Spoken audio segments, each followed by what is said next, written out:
All right, so guys, today I want to talk about a book. And if you like science fiction, if you like history, alternate history, military history, those kinds of things, if you like movies like Highlander and Vampire Lestat, you will love this book. It's written by a U.S.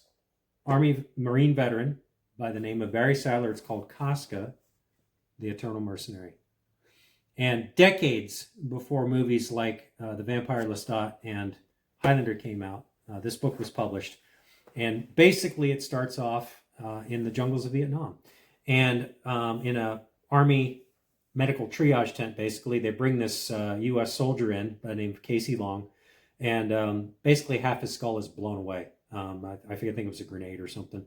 Anyways, there's bugs flying around the wound, and it's in the 90-degree heat, humidity and the dirt and all that kind of stuff in the wound. And they're like, this guy ain't going to make it. He's still alive, but he ain't going to make it. So they stick him on the gurney, put him in a corner. 24 hours later, not only is he still alive, but his skull's starting to grow closed and visibly. And so this is kind of where the doctor discovers that he really isn't a U.S. soldier by the name of Casey Long. He happens to be a 2,000-year-old Roman centurion by the name of Casca Romanus Longinus, if I didn't butcher the Latin too bad. And he also happens to be the soldier that speared Christ on the cross.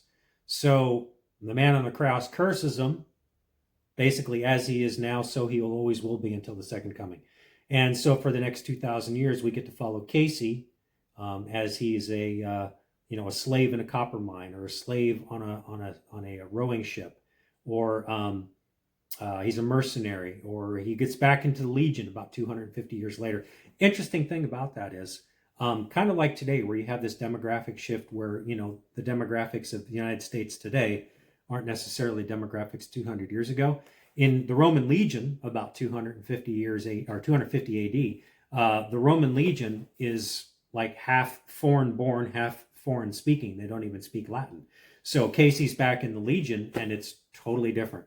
And which kind of gets into the crux of the other thing is, not only does Casey have to experience the constant pain of getting shot and stabbed and clubbed, and at one point he gets his heart cut out, really.